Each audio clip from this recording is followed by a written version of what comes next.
Hello dear, आपका स्वागत है इस वीडियो के अंदर। तो ये सबसे पहली वीडियो है भाई, कंसेप्ट लेक्चर 1 है रेशियो एंड प्रोपोर्शन टॉपिक का। जो रेशियो एंड प्रोपोर्शन टॉपिक है ये काफ़ी इंपॉर्टेंट है। हालांकि रेशियो की कुछ अंडरस्टैंडिंग हम परसेंटेज के अंदर, इंटरेस्ट के अंदर, प्रॉफिट एंड लॉस के अंदर हम यूज़ कर चुके हैं, क्योंकि कुछ बेसिक अंडरस्टैंडिंग तो आपको होती ही है। आप 10th तक पढ़ के आए हैं ना मेरे पास, तो कुछ अंडरस्टैंडिंग तो आपके पास होती ही है, इसीलिए आपको पहले दिक्कत नहीं आई होगी वहाँ पर जो भी मैंने यूज़ किया। लेकिन फिर भी बिकॉज ये बहुत ही इंपॉर्टेंट टॉपिक है, ये कहीं पर भी घुस सकता है, कहीं पर भी रेशियो की अंडरस्टैंडिंग है वो काम में आ सकती है। तो मैं क्या करूँगा, जो आसान चीज़ें हैं वो भी मैं आपको बताऊँगा। ठीक है, मैं बहुत ही बेसिक से प्यार से हर एक टॉपिक की तरह आपको लेकर चलूँगा। तो इसमें काफ़ी क्वेश्चन हम प्रैक्टिस करेंगे, सारी चीज़ें हम सीख लेंगे और इतने एनफ क्वेश्चन होंगे कि प्रैक्टिस भी यहीं से आपकी हो जाएगी। अलग से कोई भी कंटेंट आपको नहीं लेना पड़ेगा, हर एक टॉपिक की तरह। क्लियर है? और इसके अंदर हम क्या क्या कवर करेंगे वो भी मैं आपको बता दूं। नंबर 1, इसके अंदर हम रेशियो कवर करेंगे, यानी कि अनुपात। रेशियो के साथ दूसरा नाम जो आप सुनते हैं रेशियो एंड प्रोपोर्शन, हम प्रोपोर्शन का जो कंसेप्ट है, जो क्वेश्चन है, वो सब कुछ भी हम यहाँ पर कवर करेंगे। समानुपात। Number 3, problems on ages. Problems on ages का मैं अलग से टॉपिक नहीं बनाऊंगा। क्यों नहीं बनाऊंगा? क्योंकि प्रॉब्लम्स एंड एजेस के 90% क्वेश्चंस के ऊपर यही रेशियो का एक छोटा सा कंसेप्ट अप्लाई हो रहा होता है। ठीक है, तो उस कंसेप्ट के अंदर मैं आपको वो 90% क्वेश्चन करवा दूंगा, और बाकी के जो 10% क्वेश्चन बचे वो मैं आपको रेशियो एंड प्रोपोर्शन के मिसलेनियस क्वेश्चन में करवा दूंगा। तो आपका प्रॉब्लम्स एंड ऑन एजेस वो सारा कवर हो जाएगा। मेरे को जुकाम हो रखा है, मैं वैसे भी नाक को ज़्यादा छेड़ता हूँ, जुकाम के बिना भी नॉर्मली जुकाम रहता है, तो आज पता नहीं हालत ज़्यादा ख़राब है। बट काम हमने जारी रखना होता है, तो आप भी जारी रखो, मैं भी जारी रखता हूँ। और चौथे नंबर पर मैं आपको वेरिएशन जो है वो भी इसी के अंदर करवाऊँगा। तो ये सारी चीज़ें मैं आपको करवा रहा हूँ इसके अंदर, पहले ये, फिर ये, फिर ये, फिर ये, इसी ऑर्डर में। ठीक है, तो मैं अलग से ऐसे वेरिएशन, प्रॉब्लम ऑन एजेस अलग से ऐसे टॉपिक बनाऊंगा नहीं, तो ये मत सोचना कि वो कवर नहीं हुए, वो रेशियो के अंदर कवर हो जाएंगे। ठीक है मेरे भाई, हम 100% सिलेबस कवर कर रहे होंगे। कहीं पर अगर आपको किसी टॉपिक का नाम ना दिखे तो आप समझ लेना वो मैंने किसी टॉपिक के अंदर करवा दिया है? तो ये कंसेप्ट लेक्चर 1 होएगा, इसके अंदर हम बेसिक अंडरस्टैंडिंग के क्वेश्चन करेंगे। तो भले ही आपको क्वेश्चन आसान लगे, मैं बिकॉज 0 से लेकर 100% तक कोई भी गैप नहीं छोड़ना चाह रहा, क्योंकि हर लेवल के स्टूडेंट वीडियो को देखेंगे। तो मैं बहुत ही प्यार से समझाऊंगा, बहुत ही आराम से समझाऊंगा। आपके पास ऑप्शन है इस वीडियो के अंदर, अगर आपको ये ज़्यादा बेसिक लगे तो थोड़ी सी स्पीड आप बढ़ा सकते हो। फर्स्ट टाइम देख रहे हो तो भी थोड़ी सी बढ़ा सकते हो, कोई दिक्कत नहीं है। लेकिन मिस किसी भी वीडियो को मत करना। भले ही मैं आपको वो जानकारी दूँ जो आपके पास ऑलरेडी है, उसको रिवाइज कर लो, उसको मेरे नज़रिए से देखने की कोशिश करो, क्योंकि नज़रिया सब कुछ है, चीज़ें सेम है। मैं आपको जिस नज़रिए से उसे देखना सिखाऊंगा, उससे आप क्वेश्चंस को शॉर्ट वे में कर पाएंगे। Way of looking at things वो डेवलप मैं आपका कर रहा हूँ, है ना। बहुत ही बेसिक वे से तो मैं नहीं करवा रहा, मतलब कि बेसिक क्या मतलब लेंदी वे से तो मैं नहीं करवा रहा, बहुत ही प्रैक्टिकल वे से मैं आपको पढ़ाता हूँ ना। तो वो वे ऑफ सीइंग थिंग्स वो डेवलप आपका करवा रहा हूँ मेनली, है ना। वो आपका इम्प्रूव हो रहा है। अदरवाइज ये कंसेप्ट्स तो मैक्सिमम आपने स्कूल में पढ़े हैं, ऑलमोस्ट 100% आपने स्कूल में पढ़े हैं। ठीक है, तो स्टार्ट करें। चलिए जी, तो सबसे पहले कि भाई व्हाट इज़ रेशियो, रेशियो क्या है, अनुपात क्या है। तो मैंने पहले भी आपको बताया है, it is a way of comparing values. ये अलग अलग संख्याओं को, अलग अलग मानों की तुलना करने का एक तरीका है। Way of comparing values, 3 way mainly हमारे पास वैल्यूज़ को कंपेयर करने के होते हैं। एक तो परसेंटेज और एक फ्रैक्शंस। फ्रैक्शंस के अंदर भी हम रेशियो यूज़ करते हैं हिसाब से, और रेशियोज आप ऐसे बोल सकते हैं, अनुपात। ठीक है, परसेंटेज और फ्रैक्शन तो हम परसेंटेज के अंदर ही कर चुके हैं ना, इन दोनों के हमने आपस में रिलेशन भी की थी, और अब रेशियोज भी हम पहले कर चुके हैं, अब भी हम करने वाले। तो रेशियो जो है 2 अलग अलग वैल्यूज़, 3 अलग अलग वैल्यूज़, 4 अलग अलग वैल्यूज़, कितनी भी वैल्यूज़ हों उनको कंपेयर करने का एक तरीका है। जैसे अगर मैं ये बताऊं कि भैया राम और श्याम, इनकी सैलरी का जो रेशियो हो वो मान लो 3:5 है। तो हम कर क्या रहे हैं, हम मेनली इनकी सैलरी को जस्ट कंपेयर कर रहे हैं कि किसकी सैलरी किससे कितनी गुना है, कितनी ज़्यादा है। जैसे ये भी एक वैल्यूज़ को कंपेयर करने का तरीका है, ये भी एक तरीका है। तो अगर मैं आपको परसेंटेज दूं तो रेशियो पता लग जाते हैं। दो चीज़ों की अगर मैं परसेंटेज में कंपैरिजन बताऊं कि भैया श्याम की जो सैलरी है वो 20% ज़्यादा है, यानी कि इसकी अगर 100 यूनिट है तो इसकी 120 है, तो आपको रेशियो मिल जाता है कि नहीं। अगर मैं बताऊं कि राम की सैलरी श्याम की सैलरी से 3/4 है, तो राम की सैलरी अगर 3/4 है, इसकी सैलरी अगर 1 है तो इसकी 3/4 है, तो इस 4 को ऊपर ले जाओगे 3:4, रेशियो मिल गया। मैंने फ्रैक्शन में बताया। अगर मैं रेशियो में बताऊंगा तो फ्रैक्शन और परसेंटेज भी आप निकाल सकते हो। तो तीनों वैल्यूज़ को कंपेयर करने के तरीके हैं, कोई भी एक मिलेगा तो आप दूसरा निकाल सकते हो। ठीक है, अब हम रेशियो के बारे में बात कर लेते हैं फिर। तो बिकॉज ये वैल्यूज़ को कंपेयर करने का तरीका है, तो ये सिर्फ हमें वैल्यूज़ कंपेयर करके बताता है। अगर राम और श्याम की सैलरी का रेशियो 3:5 है, तो ये नहीं है कि राम की सैलरी 3 रुपये है और श्याम की सैलरी 5 रुपये है। बिल्कुल बेसिक है। हो सकता है इसकी सैलरी 3 रुपये हो, लेकिन हमें पक्का नहीं पता। हो सकता है इसकी सैलरी 30 रुपये हो और इसकी सैलरी 50 रुपये हो, लेकिन हमें पता नहीं, बिकॉज ये भी 3:5 रेशियो में है, ये वैल्यूज़ भी 3:5 रेशियो में है। अगर मैं दोनों को 200 गुणा कर दूं तो 200 3 600 रुपये, 200 5 1000 रुपये। हो सकता है इनकी सैलरी इस रेशियो में हो। इनकी जो भी सैलरीज है उनका रेशियो 3:5 है, तो 3:5 रेशियो तो भाई साहब दुनिया में अनगिनत वैल्यूज़ का होगा। तो हमें एक्चुअल एब्सोल्यूट वैल्यूज़ तो नहीं मिलती, हम जस्ट कंपेयर कर पाते हैं कि श्याम की सैलरी कितने परसेंट ज़्यादा है जी, 2 ज़्यादा है 3 पर, यानी कि 66.66% ज़्यादा है। राम की सैलरी कितने परसेंट कम है भाई साहब, 2 कम है 5 से, यानी कि 40% कम है। राम की सैलरी श्याम की सैलरी का कितना परसेंट है, 3/5 60% है। श्याम की सैलरी राम की सैलरी का कितना परसेंट है, 166.66% है। ये परसेंट आपको समझ में आ रही होंगी क्योंकि पहले हम परसेंटेज कर चुके हैं। तो जस्ट हम वैल्यूज़ को कंपेयर कर सकते हैं, एक्चुअल वैल्यूज़ वहाँ से हम नहीं निकाल सकते। एक्चुअल वैल्यूज़ अगर निकालनी है तो हमें मल्टीप्लाइंग फैक्टर चाहिए। अब मल्टीप्लाइंग फैक्टर क्या होता है, देखो मान लो यहाँ पर अपने पास है जी 300 और यहाँ पर अपने पास है 500। अगर मैं इनको काटूंगा तो 100 से काटूंगा और उसके बाद रेशियो दे दिया 3:5। अगर यहाँ पर मेरे पास है 60 और यहाँ पर मेरे पास है 100, मैंने 20 से काटा, 20 3 60, 20 5 100, तो यहाँ पर भी 3:5 रेशियो आया, यहाँ पर भी 3:5 रेशियो आया। आप बोलोगे जी हाँ, लेकिन यहाँ पर जिस चीज़ से मैंने काटा है वो है 20, यानी कि अगर मैं एक्चुअल वैल्यूज़ की तरफ जाना चाहूँ तो मुझे 20 से मल्टीप्लाई करना पड़ेगा। तो एक्चुअल वैल्यूज़ की तरफ पहुँचने के लिए एक्चुअल वैल्यूज़ इस रेशियो की 20 गुना है। एक्चुअल वैल्यूज़ इस रेशियो की 20 गुना है, तो मल्टीप्लाइंग फैक्टर 20 है, 20 गुना एक्चुअल वैल्यूज़ हैं। यहाँ पर जो एक्चुअल वैल्यूज़ थी वो इस रेशियो की 100 गुना है, यहाँ पर मल्टीप्लाइंग फैक्टर 100 गुना है। अगर मैं आपको बता दूँ राम और श्याम की सैलरी का रेशियो 3:5 है और श्याम की सैलरी जो है वो 25 रुपये है, तो आप क्या बोलोगे कि जो एक्चुअल वैल्यू है वो रेशियो से 5 गुना है। मल्टीप्लाइंग फैक्टर मिल गया 5 गुना, तो इसका भी क्या आ जाएगा, 3 5 15, 15 रुपये।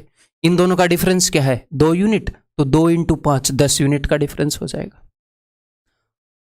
तो रेशियो में किसी भी एक यूनिट की जगह अगर आपको एक्चुअल यूनिट पता चल गई तो आपको ये पता लग जाएगा एक्चुअल चीज़ें रेशियो से कितनी गुना हैं, फिर आप कुछ भी निकाल लो। रेशियो में जो चीज़ है उसको उतने ही गुना कर दो, उस चीज़ की जगह पर जो एक्चुअल वैल्यू है वो आ जाएगी। बाकी हम डिटेल में क्वेश्चन के थ्रू समझेंगे। ये बात समझ में आ गई, ये बेसिक सी अंडरस्टैंडिंग है रेशियो की। ठीक है, एक और छोटी सी बात बता दूं,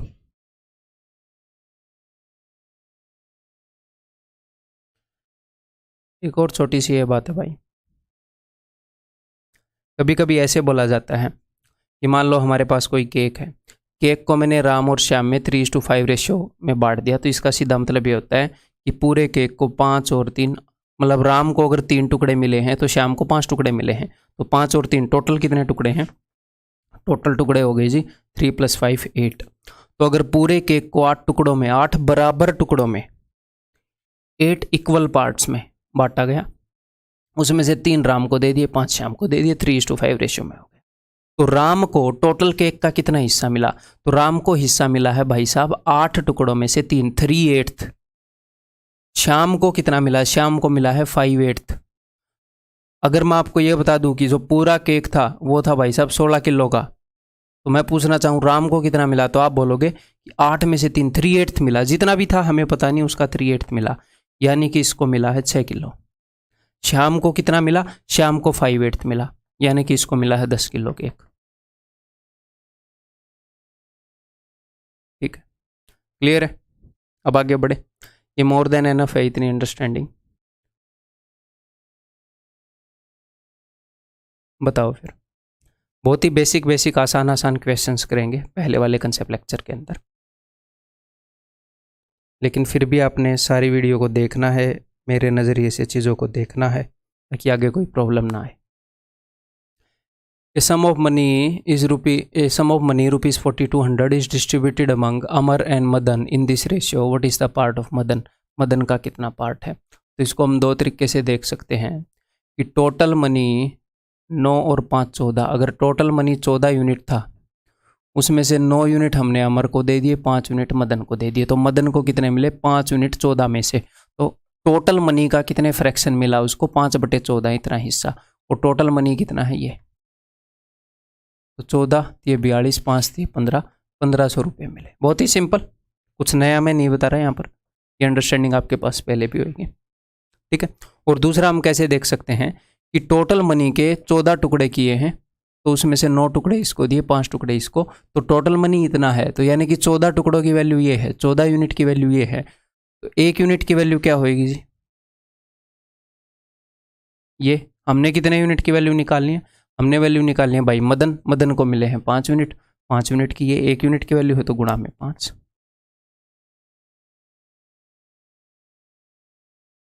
कैलकुलेशन ऑफ कोर्स हमने सेम की है, चीज़ों को हमने अलग अलग नज़रिए से देखा है कि मदन को कितना हिस्सा मिला, और यहाँ पर हमने देखा 5 यूनिट की वैल्यू निकाली है, 1 यूनिट की वैल्यू निकालकर।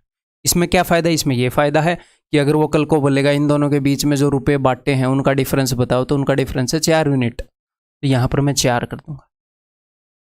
दोनों अंडरस्टैंडिंग होनी चाहिए। ठीक है, क्लियर है?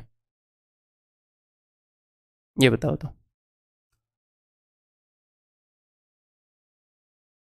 ए सम ऑफ रुपीज इतना is distributed among Sunny, Bobby and Dharmendra in ratio 3, 7 and 8 respectively. What is the part of Sunny? Sunny का कितना पार्ट है? तो भैया टोटल मनी को कितने हिस्सों में बांटा गया, इन सबको जोड़ लो, 7 और 3 10 और 8 18, 18 हिस्सों में बांटा गया। उसमें से सन्नी को मिले हैं 3/18, यानी कि 1/6।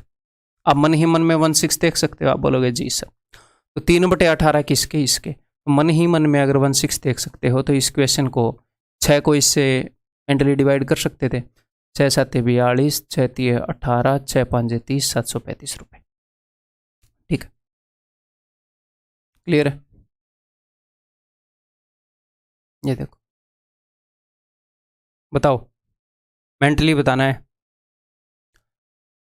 The ratio of the number of employees in HR department, marketing department and finance department is 2:3:1। ठीक है जी।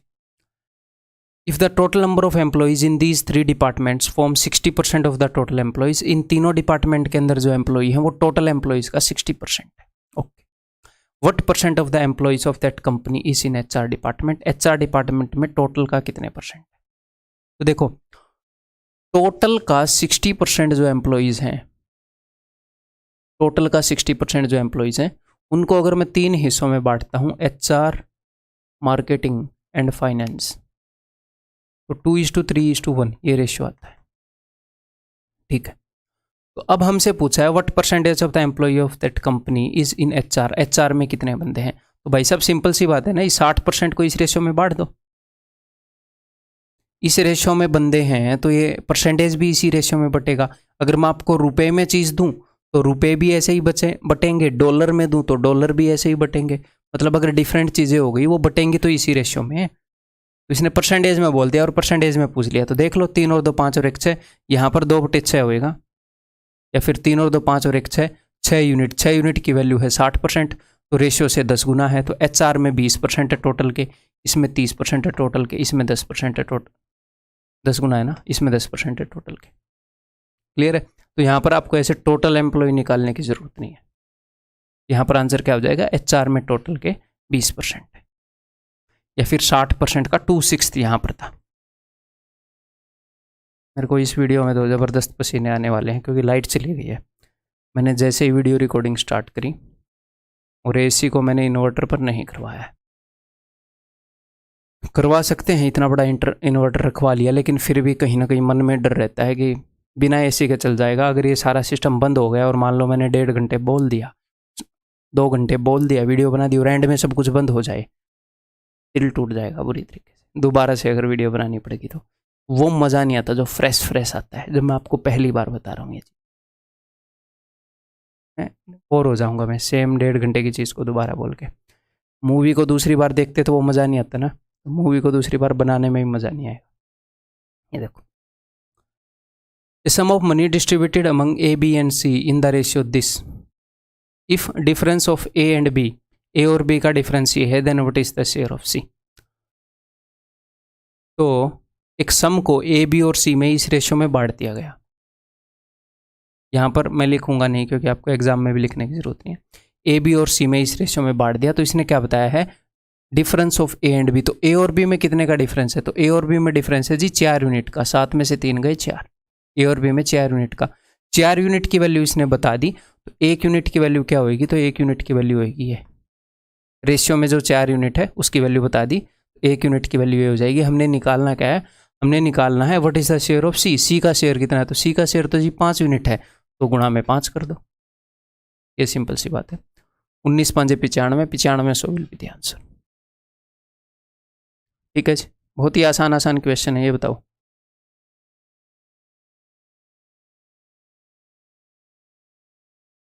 A sum of money is distributed among 3 friends P, Q and R in this ratio. If the share of P and R is 800 more than Q's share, P और R का share मिलाकर Q के share से 800 ज़्यादा है, तो P और R का शेयर मिलाकर कितना है, P और R का शेयर मिलाकर 9 यूनिट्स है, 9 यूनिट, 7 और 2 9, और इसका शेयर बेचारे का 5 यूनिट है, तो 9 और 5 में कितने का फर्क है, 9 और 5 में 4 यूनिट का फर्क है। इन दोनों के बीच में फर्क ही बता रखा है ना 800, P और R का मिलाकर इससे 800 ज़्यादा है, तो इनका 9 यूनिट है, इसका 5 यूनिट है, 4 यूनिट, तो 4 यूनिट की वैल्यू 800 है, तो 1 यूनिट की वैल्यू क्या हो जाएगी जी, 1 यूनिट की वैल्यू हो जाएगी इतनी। उन्होंने पूछा क्या है, what is share of P, P का शेयर कितना है, तो पी का शेयर तो 2 यूनिट है, तो 2 यूनिट की वैल्यू बतानी है, यानी कि 400। ठीक है, क्लियर है, बहुत ही बेसिक। ये सारे क्वेश्चन आपने मेंटली करने हैं, मैं लिख के कर रहा हूं क्योंकि मेरा मैथ्स थोड़ा कमजोर है, आप लोगों को मेंटली करने हैं। ठीक है, 3 numbers are in the ratio 3:4:5. The sum of the largest and the smallest equals the sum of the second largest बोल दो, the sum of the second largest and 52। ये बोल रहे हैं कि 3 नंबर इस रेशियो में है, तो सबसे बड़े वाले का और सबसे छोटे वाले का जो सम है, यानी कि 5 और 3 8 यूनिट, 8 यूनिट है, वो पता है किसके बराबर है, वो बराबर है जो सेकंड लार्जेस्ट वाला नंबर है, यानी कि 4 यूनिट प्लस 52।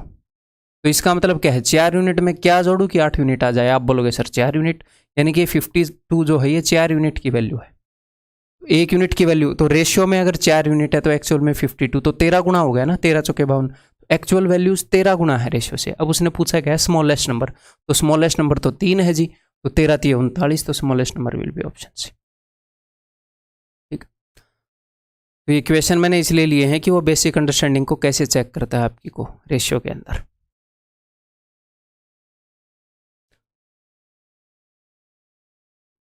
ये बताओ,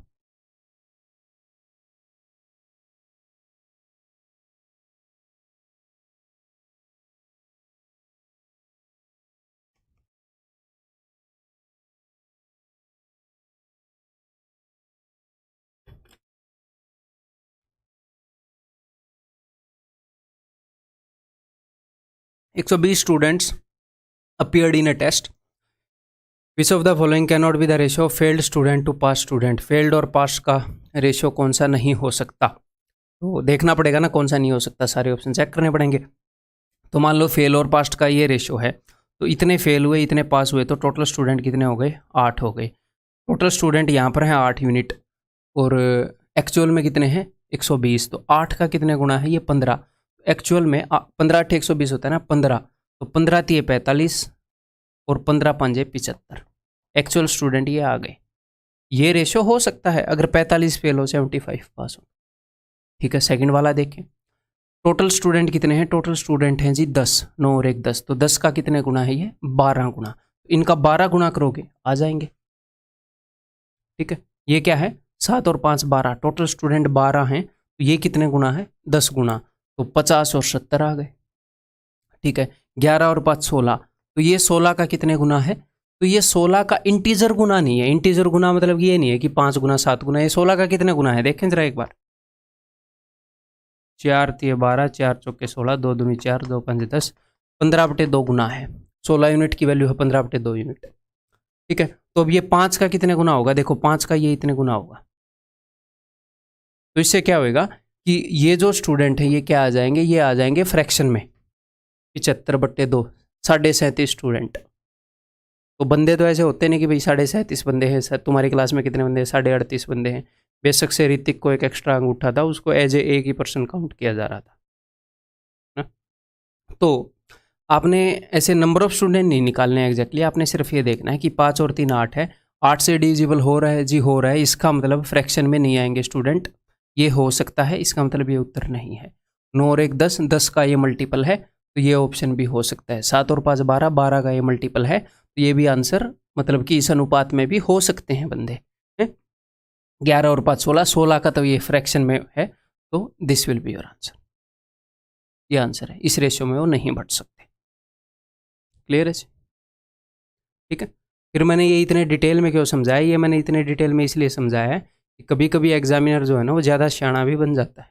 वो यहाँ पर 5 और 11 इस फॉर्म में रेशियो ना दे के इवन नंबर की फॉर्म में भी दे सकता है। मैं क्या बोलना चाह रहा हूँ, मान लो यहाँ पर उसने रेशियो दे दिया, मान लो यहाँ पर 5 की बजाय 10 आ जाता। मैं डायरेक्ट पॉइंट ही समझा देता हूँ, 5 की बजाय मतलब 16 का ये फ्रैक्शन में मल्टीपल है, ठीक है जी, लेकिन यहाँ पर मैंने 10 और 22 दे दिया, 10 और 22 दे दिया, तो फिर क्या होएगा? मान लो नीचे वाले नंबर का मल्टीपल हो, लेकिन उसने नंबर इस तरीके से सेट कर रखे हो कि कटता हो, इसलिए बेसिक अंडरस्टैंडिंग भी होनी चाहिए। ठीक है, जब ये डायरेक्ट मल्टीपल आ रहा है तो वो उत्तर हो ही सकता है, पास और फेल तो इस रेशियो में बट ही सकते हैं।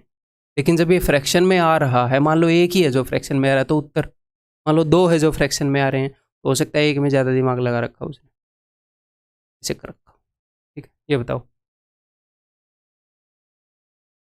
If a box contain 1 dozen mirror, 1 dozen mirror का मतलब कितना है भाई? 12 शीशे हैं total. Has slipped and some mirrors broken. Which of the following cannot be the ratio of broken mirrors to unbroken mirror? broken और unbroken का ratio कौन सा नहीं हो सकता? देखो कि 12 मिरर टूटे, या फिर आप ये बोलो कि 12 मिरर्स को इस रेशियो में बांट सकते हैं क्या? 3 और 1 4, तो टोटल मिरर्स को 4 रिप्रेजेंट कर रहा है, 4 3 है 12, ये तो आंसर नहीं होगा।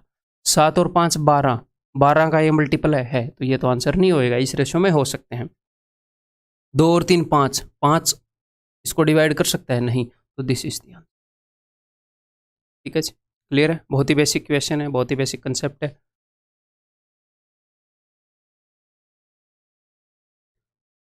We have to divide sum of rupees 13,950 among 3 persons A, B and C in such a way that B must get the double of A share. तो B को A का डबल मिल रहा है, A को अगर 1 रुपया मिलेगा तो B को 2 रुपया मिलेगा। तो हम जस्ट कंपेयर कर रहे हैं, रेशियो कंपेरिजन ही है, इसको 1 मिलेगा तो इसको 2 मिलेगा।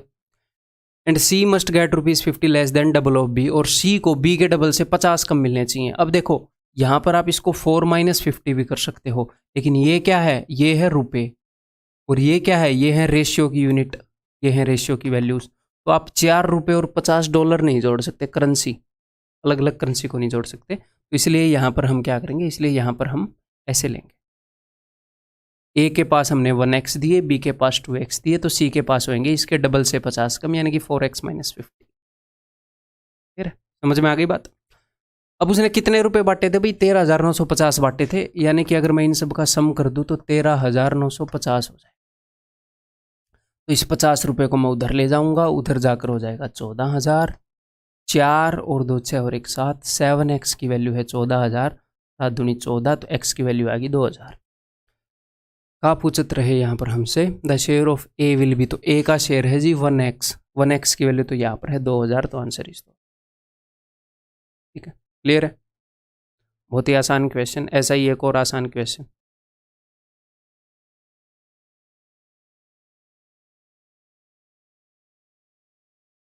मन ही मन में करो एक बार इसको, मन ही मन में।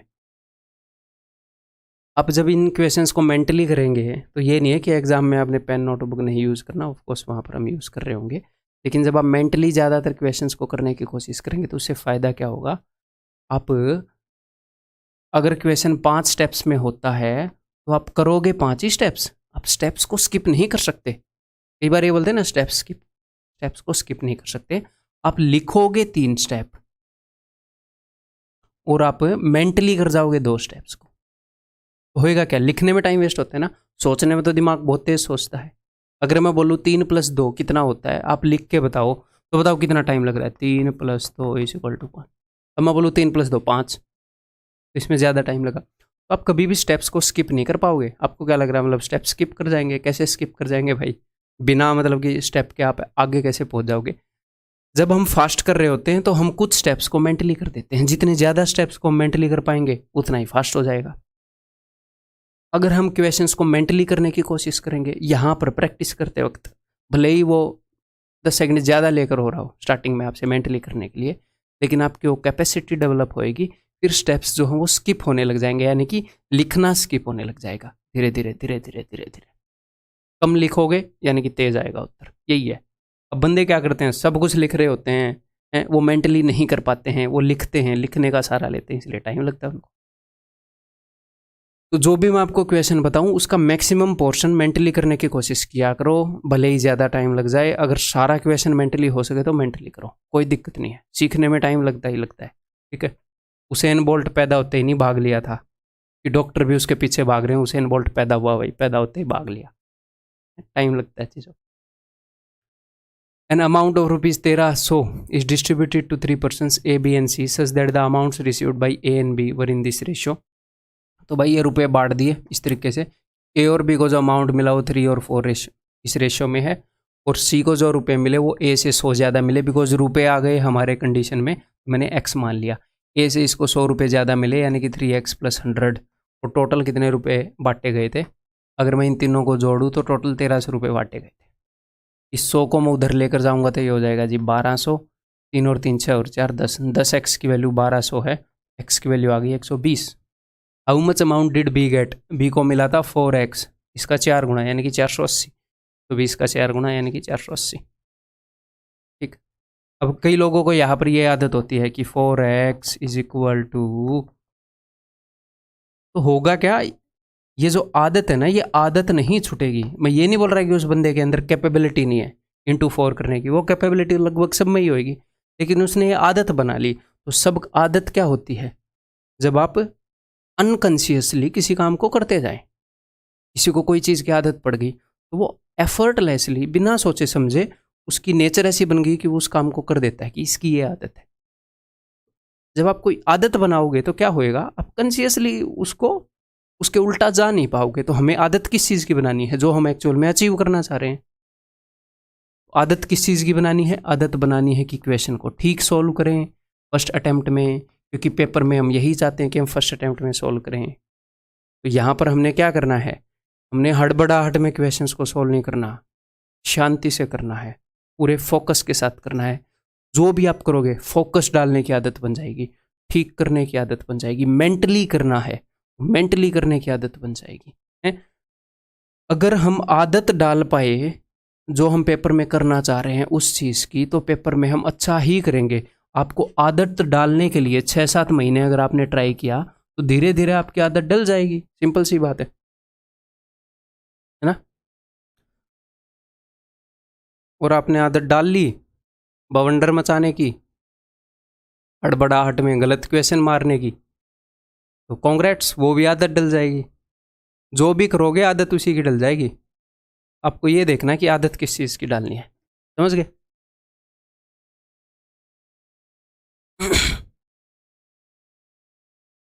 3 numbers are in ratio 2:3:4 if the sum of their squares is equal to this then the numbers are। Question बहुत ही इजी है, लेकिन स्टूडेंट इसमें एक छोटी सी गलती करते हैं, सीधी मैं वो गलती ही बता दूं। अगर 3 नंबर्स इस रेशियो में हैं तो ये वाला हो गया 2x 3x 4x। वो इनको 2x 3x 4x मानने के बजाय डायरेक्टली क्या कर देते हैं, इनके स्क्वायर्स का ये सम है, तो 2 का स्क्वायर है 4 यूनिट, 3 का स्क्वायर है 9 यूनिट और 4 का स्क्वायर हो जाएगा 16 यूनिट, और वो इसको कंपेयर कर देते हैं इससे। ठीक है, 9 और 4 13 और 16 कितना हो गया 29। तो ये बोलते हैं कि 1 यूनिट की वैल्यू आ गई ये। ठीक है, 29 से अगर मैं इसको काटूँ तो ये जाएगा 6 पर, और ये बच जाएगा 6 और 5 11, 29 चौके 64। फिर उनको लगता है कि जो रेशियो जो है वो 64 गुना है। यदि इनके दो संख्याओं को ज्ञात कीजिए तो वो 64 को मल्टीप्लाई करते हैं और वो ऑप्शन डी को मार्क करते हैं। ये एक सिली मिस्टेक है, कई बार जनरली करते हैं, अदरवाइज ये क्वेश्चन बहुत ही ईजी है। तो जब भी वो आपको ये बोले ना, जब भी वो आपको प्रोडक्ट करने को बोले, जब भी वो आपको गुणा करने को बोले रेशियोज के अंदर, यहाँ पर स्क्वायर, स्क्वायर क्या है, दो नंबर्स का प्रोडक्ट है, एक नंबर इंटू वही नंबर, तो आपको x मान लेना है मेरे भाई। ठीक है, x मान लो, ताकि 2x का जो स्क्वायर है वो होएगा 4x स्क्वायर, और 3x का स्क्वायर 9x स्क्वायर, और 4x का स्क्वायर 16x स्क्वायर, जो कि इक्वल है 1856 के। तो यहाँ पर जो वैल्यू आएगी वो x स्क्वायर की आएगी, ना कि x की ना। x की वैल्यू क्या आ जाएगी 8, ये x स्क्वायर की वैल्यू है तो x की वैल्यू आ जाएगी 8। एक्चुअल वैल्यूज क्या है, 8 दूनी 16, 8 3 24, 8 चौके 32, ऑप्शन। ठीक है, तो जब भी रेशियोज की गुणा भाग हो तो ऐसे x मान लिया करो, नहीं तो आप गड़बड़ी करने के चांसेस बढ़ जाते हैं। बाकी धीरे धीरे अंडरस्टैंडिंग मैं ऐसी बना दूंगा कि कोई भी गड़बड़ी के चांसेस होंगे ही नहीं। The product of two positive integers is this, तो उसने प्रोडक्ट की बात की है तो एक नंबर मैंने मान लिया 9x, दूसरा मैंने मान लिया 7x, तो 9x into 7x is equal to 1575। तो काटते हैं, x की वैल्यू निकालते हैं। 9 1 कम 9, 9 7 63, 9 5 45, 7 से जाएगा 25 पर, तो x square x into x is equal to 25, therefore x is equal to 5। x की वैल्यू आपको मिल गई। The smaller integer is what, तो स्मॉलर इंटीजर ये वाला है, तो 7 5 35, दैट इज ऑप्शन। क्लियर है जी?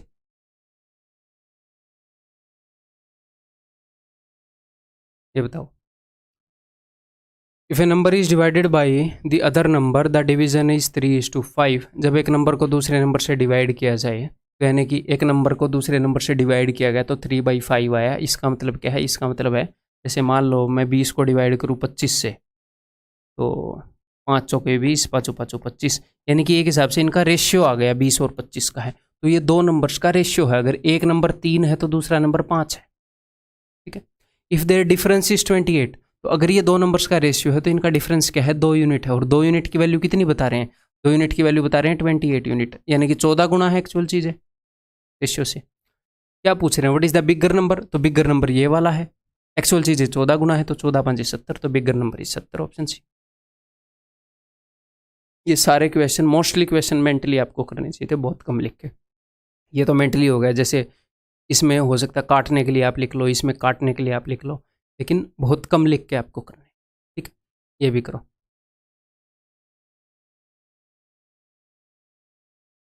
The average of two numbers is 62 if 2 is added. अगर दो नंबर्स की एवरेज 62 है, यानी कि उनका औसत अगर 62 है, तो उनका सम क्या होएगा, उनका सम हो जाएगा जी 124। दो नंबर्स का सम इतना है, यानी कि छोटे नंबर प्लस बड़े number, small number plus large number का सम कितना है, ये है। अब वो बोल रहे हैं हमने छोटे में 2 ऐड कर दिया। अगर आप छोटे में 2 ऐड कर दोगे तो जो छोटे वाले नंबर की नई वैल्यू आई है और जो बड़े वाले नंबर की तो वही वैल्यू है पुराने वाली, तो उनका सम तो 126 हो जाएगा ना जी। छोटे में तुमने ऐड कर दिया तो उनके सम में भी तो 2 ऐड हो जाएगा, तो ये इनका नया सम है। तो जब छोटे में 2 ऐड किया तो उनका रेशो ये हो गया, तो उनका नया सम ये है। इसको 1:2 रेशो में तोड़ो, तो 2 और 1 3, 3 यूनिट की ये वैल्यू है ना, 3 यूनिट की ये वैल्यू है, तो 3 चौके 12, 3 दूनी 6, एक्चुअल वैल्यूज़ 42 गुना है। एक्चुअल वैल्यूज़ कितने गुना है, 42 गुना, 42 एकम 42, 42 दूनी 84। लेकिन मैं इनको यहाँ पर लिख नहीं रहा कि लिखने की ज़रूरत नहीं है। क्या पूछ रहे हैं, वो पूछ रहे हैं the difference of the two numbers. तो इन दोनों के बीच में डिफरेंस कितना है, ये 1 यूनिट है, ये 2 यूनिट।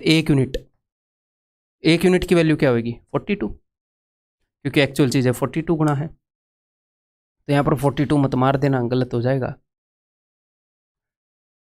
तो जब छोटे वाले के अंदर 2 जोड़ा तो नया रेशियो आया 1:2, तब उनके बीच में 42 का गैप था। आप ऐसे देखो, यहाँ पर नंबर है छोटे वाला स्मॉलर, यहाँ पर नंबर है बड़े वाला लार्जर। जब इसके अंदर 2 जोड़ा तो इनके बीच में 42 का गैप है।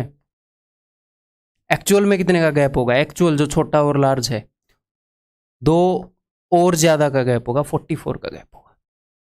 मैं ये नहीं चाह रहा कि आप एक्चुअल नंबर निकालो यहाँ से, इतनी समझ होनी चाहिए।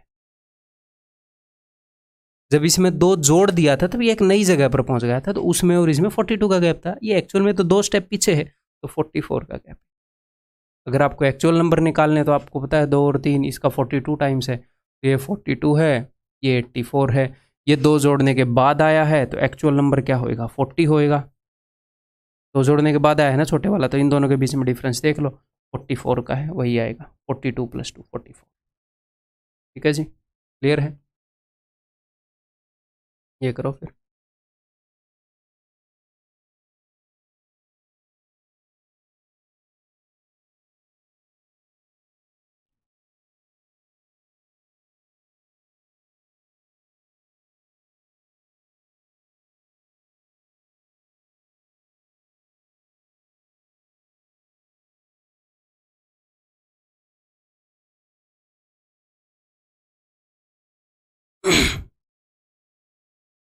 The incomes of A, B and C are in ratio this and their expenses are in this ratio and saving is this। तो ये बेसिक सी बात तो आपको पता होगी ना कि income is equal to expenditure plus saving. अगर एक बंदा कुछ रुपए कमा कर लाता है तो उनमें से एक हिस्से को वो खर्च कर देता है, एक्सपेंसेस हैं उसके, और एक हिस्से को वो सेव कर लेता है। ये सिंपल सी बात है, क्लियर है? तो expenses plus saving is equal to income, या फिर इनकम में से अगर मैं एक्सपेंसेस घटाऊं तो सेविंग आएगी, इनकम में से अगर मैं सेविंग घटाऊं तो एक्सपेंसेस आएंगे। ये बिल्कुल बेसिक अंडरस्टैंडिंग है, इसके लिए आपको कोई कोर्स ज्वाइन करने की ज़रूरत नहीं है, बिल्कुल, है ना? पता है ना, आपके घर में भी ऐसा ही होता है, कुछ रुपए कमाते हो उसमें से खर्च कर देते हो तो बाकी की सेविंग है। तो the income of A, B and C are in ratio this. तो ए, बी और सी की इनकम्स, तो यहाँ पर फॉर्मेट भी देख लो कि मैं क्वेश्चंस को कैसे लिखकर सोल्व कर रहा हूँ। ये मैं फॉर्मेट भी इजी बनाता हूँ आप लोगों के लिए, ताकि आप उसकी आदत डालो तो इजीली क्वेश्चन को कर पाओ। तो ये इनकम है 3:7:4 और ये एक्सपेंस है। इनमें मैं थोड़ा सा गैप करता हूँ क्योंकि जब एक्चुअल इनकम लिखनी पड़ेगी तो क्या होएगा, थोड़ा सा गैप चाहिए। कई बंदे ऐसे लिख देते हैं, कई स्टूडेंट ऐसे ऐसे मतलब इतने गंदे तरीके से लिखेंगे, उनको नए से लिखना पड़ेगा। थोड़ा सा गैप दे दिया करो इस तरह के क्वेश्चन के अंदर, क्योंकि एक्चुअल चीज़ें लिखनी पड़ जाती हैं इनके अंदर। And the expenses are in ratio 4:3:5। तो एक्सपेंसेस इस रेशियो में है, क्योंकि मैं ये सोचता हूँ मेरे पास तो बोर्ड है, मैं इरेजर से इरेज कर देता हूँ, आपके पास पेन और रफ नोटबुक होगी एग्जाम में, तो वहाँ पर आप क्या करोगे उसके अकॉर्डिंग मैं आपको टीच कर रहा होता हूँ। तो अगर इनकम में से एक्सपेंस को मैं घटा दूँ तो यहाँ पर सेविंग बचेंगे। ठीक है, एक और बात, ये नहीं है कि 3 में से 4 घटा के 1 लिख दोगे। इनकम्स का रेशियो है, इनकम का मल्टीप्लाइंग फैक्टर क्या होगा मुझे पता नहीं, तो इनकम होएंगी 3x, 7x and 4x। Expense का मल्टीप्लाइंग फैक्टर अलग होएगा भाई, ये अलग, ये एक्सपेंस का रेशियो है, ये अलग रेशियो लिया गया है, ये अलग रेशियो लिया गया है। तो यहाँ पर 4y, 3y, 5y, तो आप कभी भी इनको आपस में ऐड या सब्ट्रैक्ट नहीं कर सकते जब तक कि इनके मल्टीप्लाइंग फैक्टर या फिर जो भी इनके बीच में कंडीशन है वो आप सेटिस्फाई ना कर दें। तो ये बात समझ में आ गई? यहाँ पर मल्टीप्लाइंग फैक्टर अलग है, यहाँ पर मल्टीप्लाइंग फैक्टर अलग है, ये एक रेशियो है, ये एक रेशियो है। ठीक है, जरूरी नहीं है कि यहाँ पर 10 गुना है 30, 70 और 40, तो यहाँ पर भी 10 गुना होगा, हो सकता है यहाँ पर 3 गुना वाला मल्टीप्लाइंग फैक्टर। ठीक है, तो हम ऐसे यूज़ नहीं कर सकते। ठीक है, तो उसने क्या बताया, उसने बताया कि भैया ए जो है वो 300 रुपये सेव करता है। अगर ए 300 रुपये सेव करता है, यहाँ पर ये सेविंग जो है इसकी 300 रुपये है। फ्रॉम एन इनकम ऑफ 2400 रुपये, 2400 रुपये की इनकम में से, तो ए की इनकम है 2400, तो यहाँ से आपको क्या पता चल गया, इनका मल्टीप्लाइंग फैक्टर पता चल गया कि 3 8 24, 800 गुना है ऐसे, 7 8 56, ये 5600, 4 8 32, ये 3200, 800 गुना है मल्टीप्लाइंग फैक्टर। और 2400 में से 300 ये सेव करता है, तो यहाँ पर 2100 ये बचा रहा होगा। 2400 में से 300 गए, सॉरी 2400 में से 300 सेव करता है तो 2100 खर्च रहा होगा। इन दोनों का सम है ना इनकम। ठीक है, तो आपको यहाँ पर भी मल्टीप्लाइंग फैक्टर पता चल गया, यहाँ पर भी सब कुछ पता चल जाएगा। उन्होंने पूछा क्या है, the sum of savings of B and C, तो बी और सी की सेविंग्स का सम, तो कोई दिक्कत नहीं है। ये कितने गुना है यहाँ पर, 4 से अगर 100 को काटोगे तो 75, 21 इंटू 75 इतने गुना है, तो ये क्या हो जाएगा 21 इंटू 75 इंटू 3, ये हो जाएगा 21 इंटू 75। तो यहाँ पर हम ये करते हैं ना, हाँ भाई, यहाँ पर मल्टीप्लाइंग फैक्टर बताओ मुझे, 4 का कितने गुना है, ये है जी 21 इंटू 75 गुना। तो मल्टीप्लाइंग फैक्टर मिल गया ना कि रेशियो से कितने गुना है एक्चुअल वैल्यू, तो हमें इन दोनों का सम निकालना है। तो कोई दिक्कत नहीं है, 5 और 3 8, तो हमें 8 यूनिट की वैल्यू निकालनी है, और यहाँ पर कितने यूनिट की वैल्यू है, 4 यूनिट की वैल्यू है। तो यहाँ पर तो वैसे भी आपको कुछ नहीं करना, 2100 का डबल ही होएगा 4200। अगर 4 यूनिट की वैल्यू 2100 है तो 5 और 3 8 यूनिट की वैल्यू इसकी डबल होगी 4200। कभी कभी क्या होता है कि ये 4 का मल्टीपल नहीं है, मान लो ये 9 यूनिट है, तो आपको पता है 4 यूनिट की वैल्यू ये है, तो 1 यूनिट की वैल्यू क्या होगी ये, और 9 यूनिट की वैल्यू क्या होगी, फिर आप इस तरीके से निकालोगे। क्लियर है, समझ में आ गई बात? Answer is option. ये बताओ, the income of A and B are in this ratio, the expenses of, ठीक है जी, इनकम लिख लेते हैं, ए और बी की इनकम किस रेशियो में है जी, 5:3 रेशियो में है, ओके। और इनके expenses, expenses of A B and C, तो इन्होंने सी को भी इंक्लूड कर लिया, वो 8:5:2 है, इस रेशियो में है, ओके जी। यहाँ का मल्टीप्लाइंग फैक्टर अलग है, यहाँ का अलग है, ऐसे नहीं है कि इनको ऐसे जोड़ घटा कर लेंगे। सी स्पेंड्स 2000 रुपये, सी का एक्सपेंडिचर बता दिया यहाँ पर 2000। अब की बार मैं सारी चीज़ें नहीं लिखूंगा, मैं वही लिखूंगा जिसकी ज़रूरत होगी। मुझे पता चल गया यहाँ से 1000 गुना है एक्चुअल वैल्यूज़, ठीक है।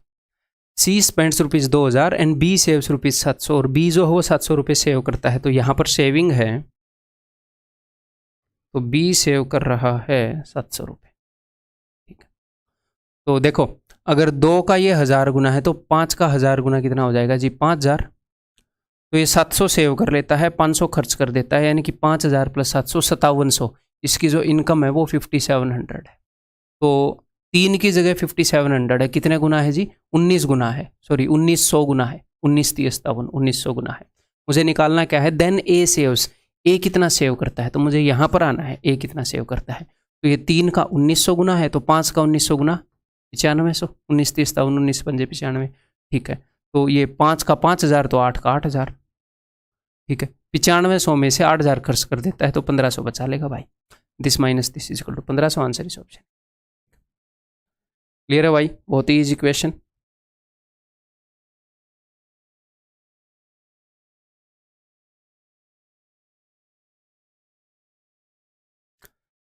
The sum of ages of a father and his son is 100 years now. आज एक पापा और उसके बेटे की उम्र का समय 100, दोनों ने मिलकर सेंचुरी मार दी, पार्टनरशिप सेंचुरी की कर ली। 5 years ago there edges were in the ratio 2:1। तो देखो, आज इनकी एजेस का सम अगर 100 है, तो 5 साल पहले पापा जो है वो आज से 5 साल जवान होंगे। 5 साल पहले फादर की उम्र कितनी होगी आज से, 5 साल कम, और बेटे की उम्र कितनी होगी, 5 साल कम। आज अगर इनकी दोनों की एजेस का सम 100 है, तो 5 साल पहले दोनों की एजेस का सम 5 कम नहीं होएगा, 10 कम होएगा। 5 फादर की उम्र भी कम होएगी और 5 सन की उम्र भी कम होएगी। तो 100 - 10 = 90। तो 5 साल पहले दोनों की एजेस का सम होएगा 90। 5 साल फादर की कम होएगी, 5 साल सन की कम होएगी ना। तो 5 साल पहले इनका सम ये है, और इनका रेशो 2:1 है। तो इस 90 को अगर मैं 2:1 रेशो में बांटूंगा, तो 2 और 1 3, 3 का 30 गुना है, तो 30 दूनी 60, 30 से कम 30, 60 and 30। ये 5 साल पहले की बात है। The ratio of ages of father and son after 10 years will be, 10 साल बाद कितने होंगे, ये 5 साल पहले की बात है। अगर आप आज की उम्र निकालना चाह रहे हो तो इनमें 5 जोड़ दो, ये 5 साल पहले की बात है, तो आप 5 जोड़ दो। लेकिन हमने निकालनी है 10 साल और बाद की, आज से भी 10 साल बाद की, तो क्यों ना मैं डायरेक्टली 15 जोड़ दूँ, 2 स्टेप में क्यों करूँ ना। मैं पहले आज की निकालूँ फिर 10 जोड़ूँ, क्यों, ज़्यादा टाइम आपके पास। 75 and 45, 15 × 5 = 75, 15 × 3 = 45, 5:3 is the answer option है, ठीक है।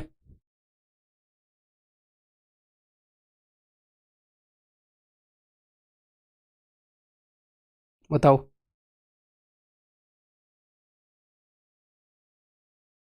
What is the share of, original share of C. अब मेंटली भी कर सकते हो इस क्वेश्चन को, मेंटली करने की कोशिश करो। मैं पानी पी लूँ तब तक, मेंटली लिखना नहीं है पेन उठा के कुछ भी।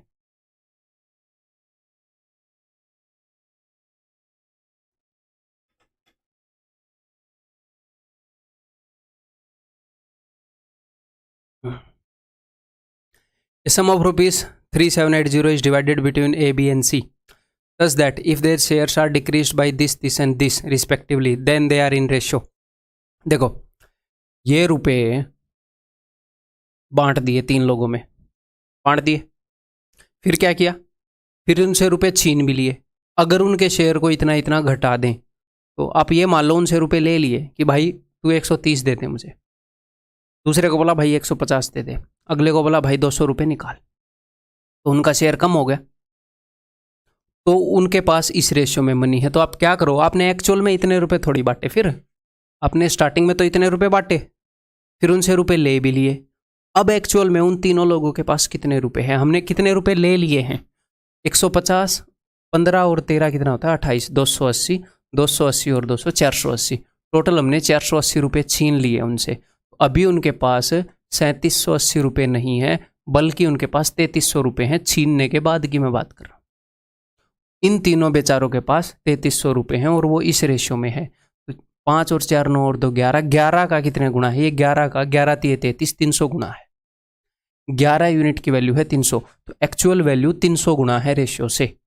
अब इन्होंने क्या पूछा है, what is the original share of C, तो सी का ओरिजिनल शेयर, तो सी के पास 4 यूनिट रुपए हैं और एक्चुअल चीज़ें हैं 300 गुना, तो 4 × 300 1200, तो सी के पास 1200 रुपये हैं, लेकिन कब हैं, जब इससे छीन लिए गए।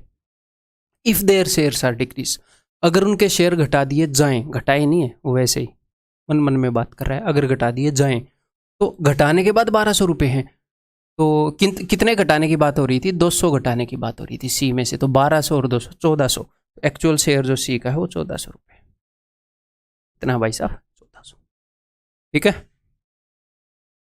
नेक्स्ट, रेस ने कमाल कर दिया।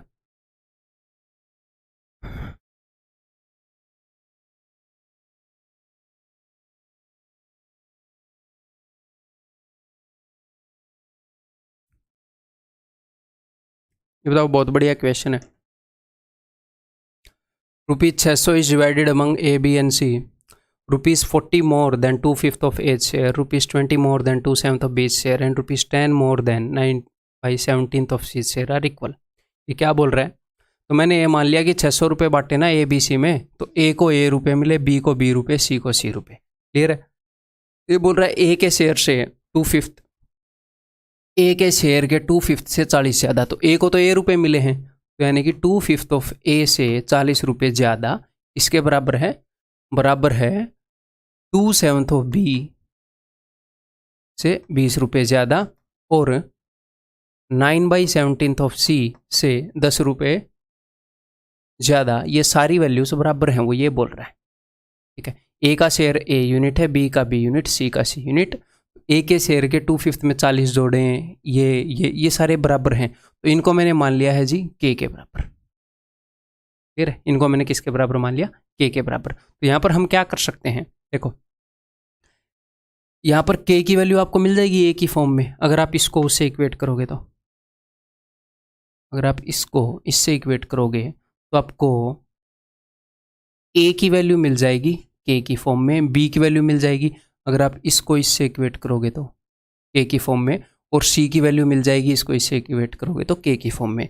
और ए बी और सी की वैल्यू का सम 600 है, आपको पता है। ए को ए रुपये मिले, बी को बी रुपये मिले, सी को सी रुपये मिले, तीनों के अंदर 600 रुपये बांटे गए हैं, तो यही मैं करना चाह रहा हूँ अभी, ठीक है। अगर मैं इसको उससे इक्वेट करूँगा तो 40 उधर जाकर सब्ट्रैक्ट होएगा, तो आ जाएगा k-40, ठीक है। और 2/5 उधर जाकर 5/2 हो जाएगा, तो गुणा में 5/2 प्लस, अगर मैं इसको, ये a की वैल्यू है, ये किसकी वैल्यू है जी, a की वैल्यू, ये k की फॉर्म में है, तो सारी वैल्यूज k की फॉर्म में आ जाएंगी, तो k की वैल्यू हमें पता लग जाएगी, फिर हम सब कुछ, मैं कुछ भी निकाल सकता हूँ फिर a b c इक्वेट करके, ठीक है। तो 20 उधर जाएगा तो k-20, और 2/7 of b is equal to k-20, तो उधर जाकर 7/2 हो जाएगा, प्लस 10 उधर जाएगा, k-10 का कितने गुना, 17/9 गुना, बराबर है कितना हो जाएगा, बराबर है 600। ये 600 मैंने यहाँ पर यूज़ कर लिया, क्लियर है, बराबर है 600। तो चलिए जी इसको सोल्व करते हैं। तो हमें एक प्रॉब्लम क्या कर रहा है, हमें प्रॉब्लम कर रही है फ्रैक्शंस, 5/2, 7/2, 17/9, तो मैं क्या करूँ, इन सबको 18 गुना कर दूँ, बिकॉज नीचे 2 है और नीचे 9 है, तो सबको 18 गुना कर दूँ। हम करने को फ्रैक्शन में भी डील कर सकते हैं, लेकिन 18 गुना भी कर सकते हैं, कौन रोक सकता है, मैं कोई नहीं। तो मैं सबको 18 गुना कर रहा हूँ दोनों तरफ, ठीक है। तो थोड़ा सा मेंटली सोल्व करेंगे, ठीक है। अगर मैं इसको 18 गुना करूँगा तो 2 नी में 18, यहाँ पर 9 आएगा, 9 5 45, 45 को अगर मैं अंदर गुना कर दूँ तो ये हो जाएगा 45 के चलो करना ही पड़ेगा फिर तो यार, 45 × 40, तो 45 90, ये हो जाएगा 1800। 45 × 4 करना है तो 45 का डबल 90, 90 का डबल 180, 1800 प्लस मैं इंटू 18 कर रहा हूँ सबको, ठीक है। तो 2 नी में 18, 9 9 7 63, तो ये हो जाएगा 63 के, और 63 दूनी, ठीक है। इंटू 18 कर रखा है तो 9 दूनी 18, 17 दूनी 34, तो प्लस 34 के माइनस 340 इस इक्वल टू इधर भी 18 गुना किया, 18 × 108, 10800, ठीक है। तो टोटल के कितने हैं भाई, टोटल के हैं मेरे पास 45, 63 एंड 34, तो 6 और 4 10 और 3 13, 130, 5 और 3 8 और 4 12, 130 और 12 142 के इस इक्वल टू 10800 प्लस ये जितने भी इधर नेगेटिव के उधर जाकर जुड़ जाएंगे। तो इन सबको मैं देख लेता हूँ कितने हो जाएंगे। तो 1260 और 300 1500, 1600, 1600 और 1800 3200 3400, तो उधर जाकर हो जाएंगे जी 3400, ठीक है। तो 13000 और 1200 14200 इस इक्वल टू 14200। 142 का 100 गुना है तो के की वैल्यू क्या हो गई, के की वैल्यू हो गई जी 100। तो के की वैल्यू आ गई यहाँ पर मेरे भाई क्या 100। अब इसने क्या पूछा है, इसने पूछा है कि ए का शेयर क्या है। ए का शेयर मैंने यहाँ पर लिखा है कि नहीं लिखा है, ये ए का शेयर है, ये बी का शेयर है, ये सी का शेयर है, इनके शेयर ही लिखे थे मैंने यहाँ पर, ठीक है। तो के की वैल्यू मुझे पता है 100 है, तो 100 माइनस 40 60, 60 × 5/2, 60 × 5/2, 2 3 6 5 3 15, 150, 150 इसके आंसर। क्लियर है। इसका कोई छोटा तरीका नहीं है क्या, नहीं, इसका बेस्ट तरीका यही है। अगर आप ये चाहते हैं कि 100% स्ट्राइक हो आपको एग्जाम के अंदर, ताकि मैं आपको ऐसे ही बोल सकता हूँ कि इस रीज़न से इसका ये वाला ऑप्शन आप यूज़ कर लो, नहीं, लेकिन वो प्रैक्टिकल और सच्चा वे नहीं है, आपको स्ट्राइक नहीं होगा एग्जाम के अंदर, ठीक है। कभी कभी क्वेश्चन क्या होते हैं वो एक्चुअल में लेंदी होते हैं। मान लो कोई क्वेश्चन वो एक्चुअल में ही लेंदी है, एग्जामिनर चाहता ये है कि ये लेंदी वैसे करे, वो क्वेश्चन ही उसने लेंदी दिया है, तो उसका सोल्यूशन भी लेंदी होएगा। अगर मैं आपको उसका एक झूठा सा सॉल्यूशन दे दूं जो आपको प्रैक्टिकली एग्जाम में तो स्ट्राइक नहीं होएगा, जो प्रैक्टिकली स्ट्राइकेबल नहीं है, और यहाँ पर आपके सामने अपना इंप्रेशन मारूं, तो मेरे हिसाब से वो ईमानदारी नहीं है। तो कई क्वेश्चन एक्चुअल में लेंदी होंगे और कई क्वेश्चन ऐसे होंगे जिनको हम ऐसे उड़ा सकते हैं, तो उनको हम ऐसे उड़ाएंगे, ठीक है। तो दैट्स ऑल। इस लेक्चर के अंदर बहुत ही ईजी इसके क्वेश्चन थे, बहुत ही ईजी कंसेप्ट था। इनफैक्ट बहुत कुछ मैंने आपको नया भी नहीं सिखाया होगा, वही जितनी आपकी अंडरस्टैंडिंग थी उसी को थोड़ा ब्रशअप किया है। तो रेशियो के अंदर मैंने थोड़े से ज़्यादा क्वेश्चन, ये इजी टॉपिक है फिर भी थोड़े से ज़्यादा क्वेश्चन इसलिए इन्वॉल्व किए हैं क्योंकि ये कहीं पर भी घुस सकता है, ज्योमेट्री में, अलजेब्रा में, परसेंटेज में, टाइम एंड डिस्टेंस में, तो इसके ऊपर स्ट्रॉन्ग कमांड होनी ज़रूरी है, तो इसलिए प्यार से चलेंगे। क्लियर है। अगले लेक्चर में मिलता हूँ भाई।